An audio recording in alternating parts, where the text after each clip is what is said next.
Olá, amiga concurseira, amigo concurseiro. Eu sou o professor Cleverton Cunha e eu estou aqui contigo na loja do concurseiro para comentar as últimas questões da prova da Polícia Militar de Alagoas. Para você que está se preparando aí para esse novo concurso da Polícia Militar de Alagoas, vão aí algumas super dicas na disciplina Direito Administrativo. Vamos lá então comentar essas questões da prova de 2017? Olha só, gente, primeira questão diz assim: no que se refere aos princípios e poderes da administração pública e ao serviço público, julgue os itens a seguir. O item 91 dizia: os atributos do poder de polícia da administração pública incluem a discricionariedade, observada, por exemplo, na concessão de licença para dirigir veículos. Pessoal, o poder de polícia tem o atributo da discricionariedade, é verdade, mas o ato de licença é um ato vinculado, o que significa dizer que na licença para conduzir veículos, a carteira de habilitação não é discricionária. Se você tiver todos os requisitos exigidos pela lei para ser licenciado, você será licenciado. Ou seja, esse item está errado. Ele está errado. Porque é um atributo do poder de polícia a discricionariedade, mas a licença, embora ela venha do poder de polícia, não é um ato discricionário, é um ato vinculado. Ou seja, gente, é um atributo, é uma característica, mas não está presente em todos os atos. Então, nem sempre o ato de polícia é discricionário, ou seja, tem aquele grau de liberdade. Às vezes, só compete à administração fazer exatamente o que a lei diz. Como é o caso da licença, né? Tem os requisitos da lei, a administração é obrigada a licenciar. Então, não é discricionário, é vinculado a esse ato. Certo? Então, o item estava errado nesse caso aqui. O item 92 que diz assim: para caracterizar uma atividade de interesse público como serviço público, é essencial a edição de lei que determine ao Estado tal atividade. Olha só, gente, uma atividade de interesse público, para ser chamada de serviço público, ela precisa estar prevista em lei, certíssimo.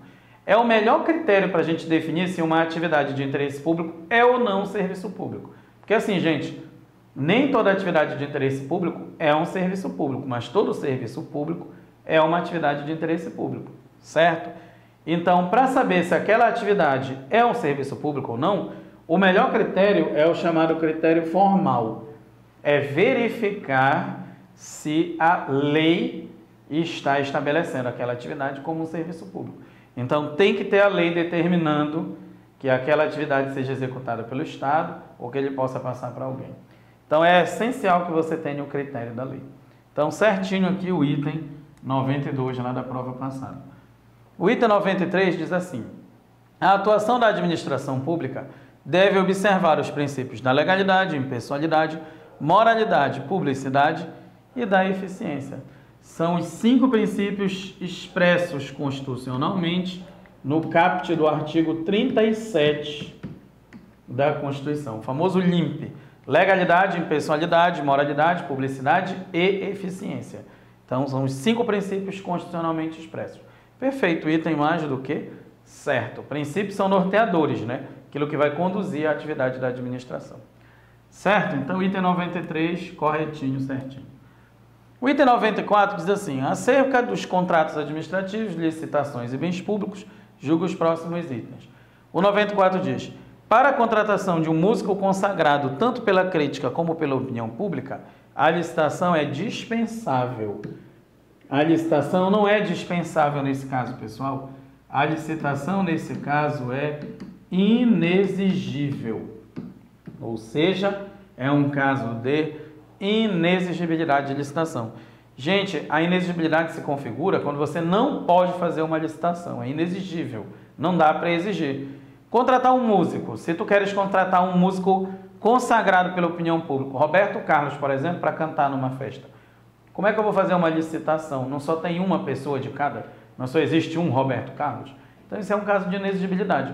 Artista de qualquer área consagrado pela crítica ou pelo público é inexigibilidade de licitação. Então, isso não é um caso de dispensa. Portanto, o item está errado. Ok? Lembrem sempre, gente, apareceu aqui numa prova, contratou o artista consagrado, a licitação é inexigível. Ela não é dispensável. Certo? Vamos lá então para o item 95, que diz assim: Os contratos administrativos submetem-se sempre ao regime jurídico de direito privado.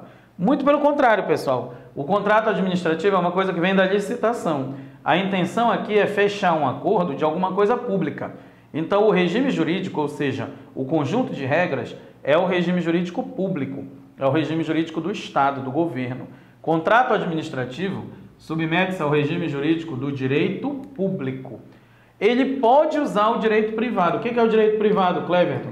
É o direito do particular. Mas só pode usar o direito do particular quando o direito público falha.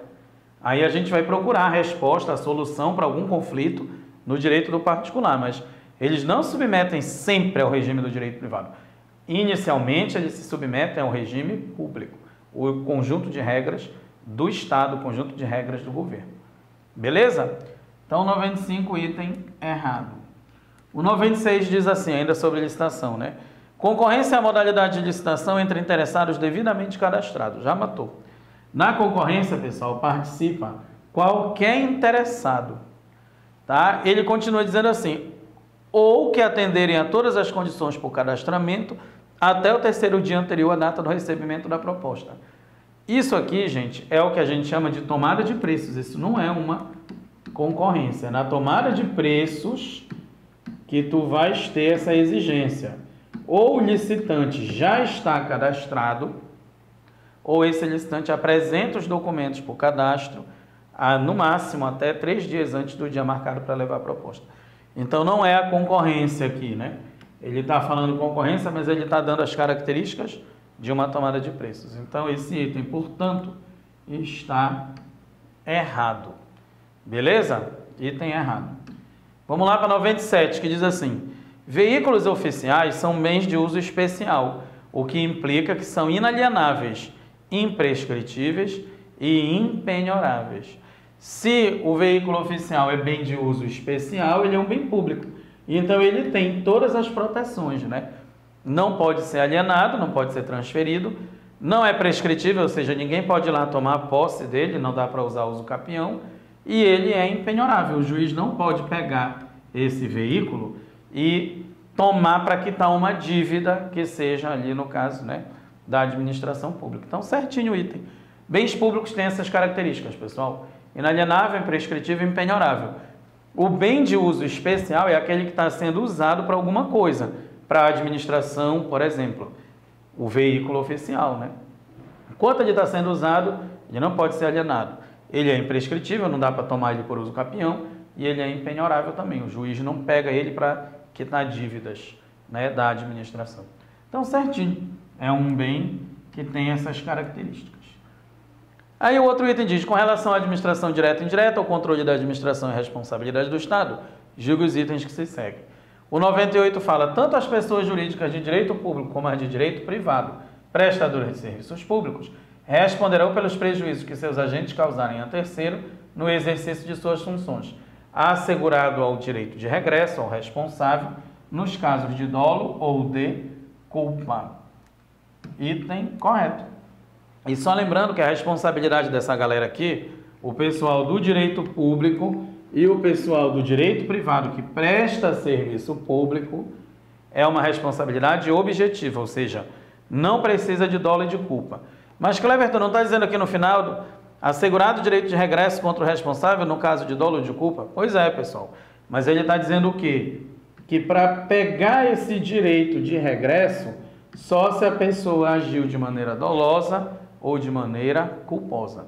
Ou seja, para buscar o dinheiro do servidor que causou o prejuízo, tem que ter a prova de que ele agiu dolosa ou culposamente. Mas o particular, procurando a indenização do Estado, a responsabilidade objetiva, não precisa, né, de comprovação de dolo ou de culpa. Certo? Lembra sempre disso, a responsabilidade do Estado é objetiva, a dos servidores é subjetiva, ou seja, mediante dolo ou culpa. Perfeito aqui. E uma outra dica que eu te dou, gente, quando é a pessoa prestadora do serviço público, por exemplo, uma empresa de energia elétrica ou de telefonia, a responsabilidade objetiva em relação aos usuários e não usuários do serviço. Tá? Então, se a empresa do ônibus, por exemplo, bate no carro do particular, a responsabilidade dela é objetiva também. Igualzinho seria se fosse um dano causado para quem está dentro do ônibus. Usuário e não usuário. Responsabilidade é objetiva. Beleza? Então, item 98 certinho aqui da responsabilidade civil do Estado. A 99 diz assim: as autarquias, as fundações públicas, as empresas públicas e as sociedades de economia mista são entidades da administração pública indireta. Perfeito, pessoal. Quem é a administração indireta? Autarquias, fundações, empresas públicas e sociedades de economia mista. A diferença da entidade pública para o órgão público é que a entidade tem personalidade jurídica. O órgão público fica dentro do ente federativo, é só um departamento despersonalizado. A entidade fica fora, é uma pessoa jurídica com personalidade própria, como, por exemplo, o Departamento de Trânsito, o DETRAN, que é uma autarquia. Certo? Então, corretinho, isso aqui é a administração indireta. É essa galera aqui, todo mundo aqui é entidade pública. Autarquia, fundação, empresa pública e sociedade de economia mista. Beleza? Então, o item 99 é o item certo, correto. E o item de número 100, gente, diz assim, é sobre o controle da administração pública, tá? Partidos políticos não têm legitimidade para denunciar irregularidades ou ilegalidades na administração pública ao Tribunal de Contas da União. Olha só, gente, o que diz a Constituição? Qualquer cidadão, partido político ou associação tem legitimidade para denunciar irregularidades na administração para o Tribunal de Contas da União. Ou seja, cidadão, partido político e associação. Todo mundo pode provocar o Tribunal de Contas e denunciar irregularidades.